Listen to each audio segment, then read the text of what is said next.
Hi guys, welcome back to the channel. So I'm back with you with a quick update concerning Meghan and Harry and their visit to the school in Harlem back in 2021. Now just a quick recap, it was revealed that they sent out a release agreement to the school which had a clause preventing the school, the parents and the students from speaking about their visit in a negative way on social media. That was revealed after a request was put in under the Freedom of Information Act. And that was 2 years ago, and we haven't really heard much on social media about their visit. So we're inclined to believe that the school did sign the release agreement and essentially agreed to a gag order. And we know the visit took place. Meghan wearing her clothing that was worth thousands of dollars, her jewelry that was worth thousands of dollars, to a school that is predominantly attended by disadvantaged youth. The purpose of the visit was to promote literacy. And don't think getting them to sit through you reading the bench is the best way to do that. But, that's basically what happened. I don't see how the school benefited from their visit.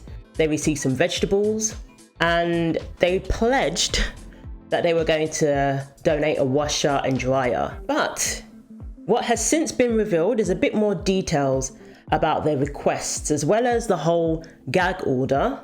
They made some other requests. Now, I don't know where they thought they were going. They're going to a school that is predominantly attended by disadvantaged children, but they seem to have thought it was all about them.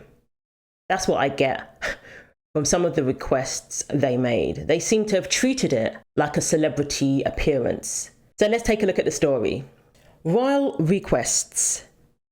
Meghan Markle and Prince Harry filmed a plethora of appearances in 2021 for their eponymous Netflix documentary. One special visit was to Harlem's PS 123 Mahalia Jackson, a stopover that caused the Duke and Duchess of Sussex's aides to scramble and also provide a gag order for the educational institution.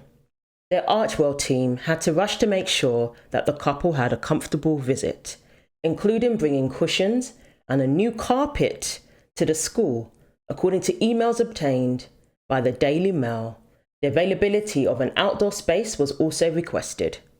The files allegedly showed that the staff had to say in which school they would visit and went through multiple edits of press releases to make their appearance sound more substantial, the outlet reported. The whole visit was a publicity project, all for content, all for publicity, all to make them feel important.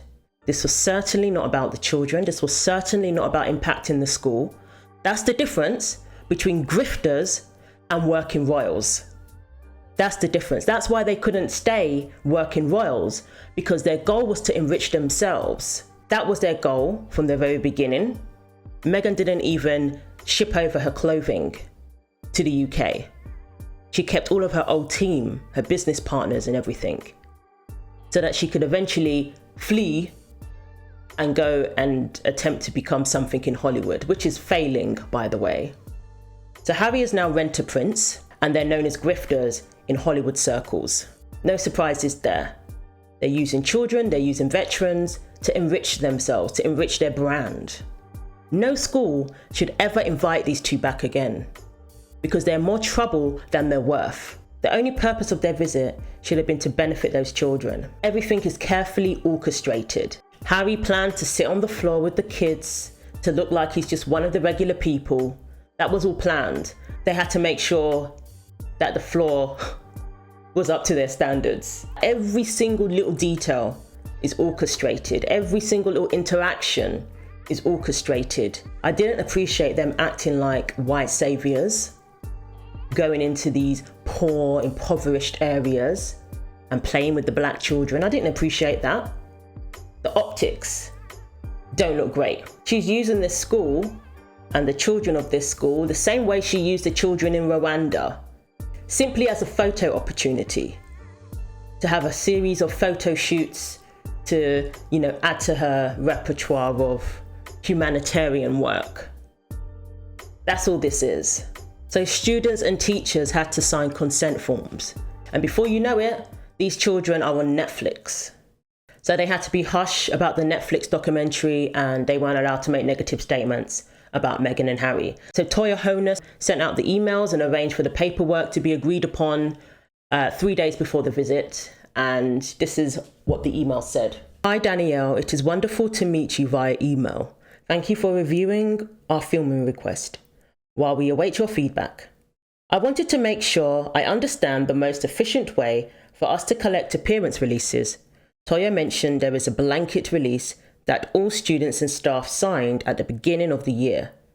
Would that cover our shoot, or would we need to get additional, more specific consent forms signed by all participants in the next 2 days? So the email was initially sent out to the Department of Education in New York City, to Danielle Filson. The Department of Education asked for clarification about what the footage was going to be used for. And, Toya responded saying that it was for a documentary, that it was not going to be used for promotion of any kind.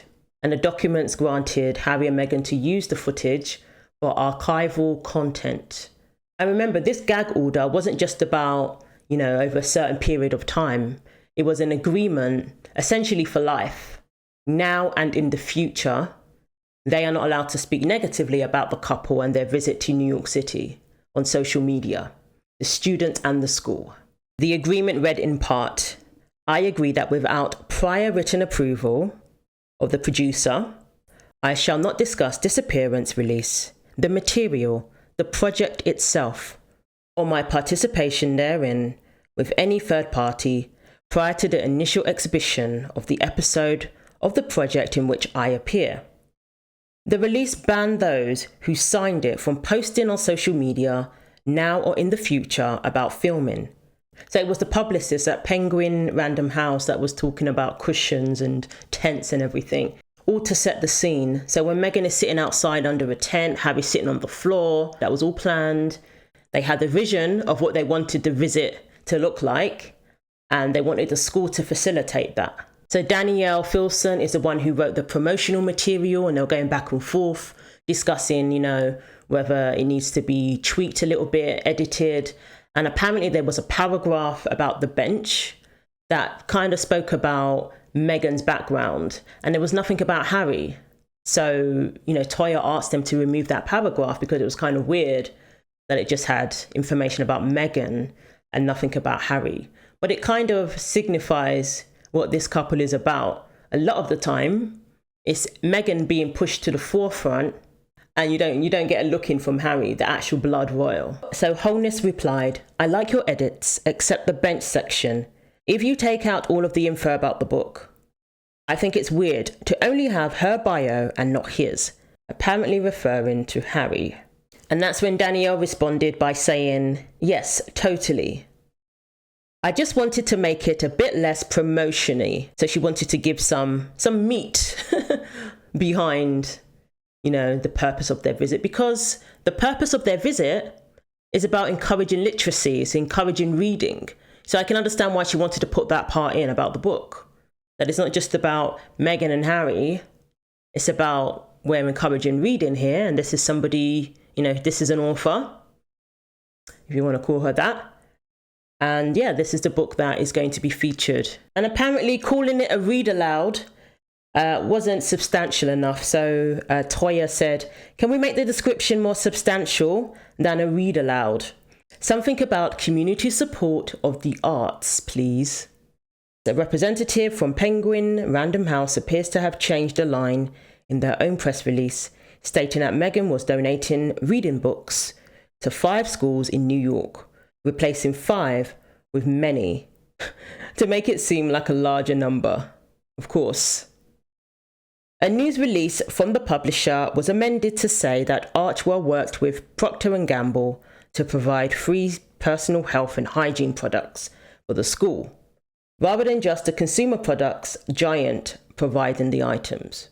So everything was designed to make Meghan and Harry look good, was designed to attach their names to bigger and better things. This is what I don't like. The whole thing is very seedy. When we're talking about royals, it's about service. It's about using your privilege to highlight a certain cause, to highlight a certain charity. So the charity benefits, so the cause benefits. They could not have continued as working royals with this mindset, with this attitude. At some point, people would have noticed, and there would have been some lines being crossed. The boundaries would have been blurred. I mean, even till today, people have questions about where certain, donations have come from, where certain donations went. Did the elephant charity receive the donation when Meghan and Harry left the UK as working royals? Did the money from the Royal Foundation go to Travelist, after they split? People have questions. And that's the thing with this couple. A lot of their dealings kind of seem shady. They seem shady to people. So let's not pretend that this is a couple who's all about, being humanitarians. Remember Meghan said service is universal? Where's the service here? The only people they're serving are themselves. The only thing they're serving is their own agenda. I'm just tired of the fakery behind it. Acting like you're some compassionate humanitarians and you treat your own family badly. So where's the compassion there? You can't even show compassion to your own family. Freezing out an old man who just wants to see his grandchildren, who just wants forgiveness. Freezing him out like he's trash. This is a cruel thing to do to our grandparents. Not to just me, to the King of England as well. Denied the right to see a grandchildren. And now you're gagging schools, you're gagging children permanently. In the future, they can't even talk about the time you came to the school and say what they really think. And making all these ridiculous requests that the school has to deal with when they've got enough issues to be dealing with. If you're going to go to a school, you should go there to be a help. You should go there to be an asset. And people have to run around fulfilling your demands. Absolutely ridiculous. They're not for freedom of the press. They're not for free speech. Harry, a British prince, wants to silence Americans. Aspen Institute and all such nonsense. Toya Holness was behind the barring of the British press, saying the day before the couple arrived in New York, she wrote, "Just one flag. Under no circumstances should we let in folks from the UK tabloids, Daily Mail, Sun, Mirror, and Express. Thanks." So on the day of the event, a Daily Mail journalist who tried to attend was told they were denied entry because they had not confirmed their attendance the night before. That claim appears at odds with the request by Holness in the emails. Archwell did not respond to dailymail.com's request for comment. So they didn't just come out and say you're barred because you're a member of the British press.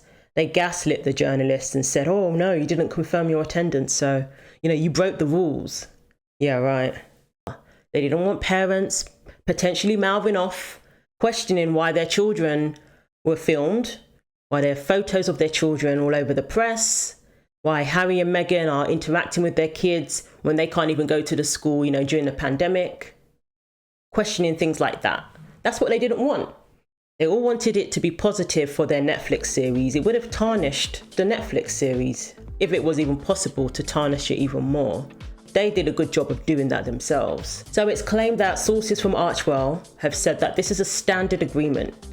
So that very well could be true. That very well could be true. But with all of the information about the cushions, the tent, those sort of requests, it makes it very clear what this visit was about.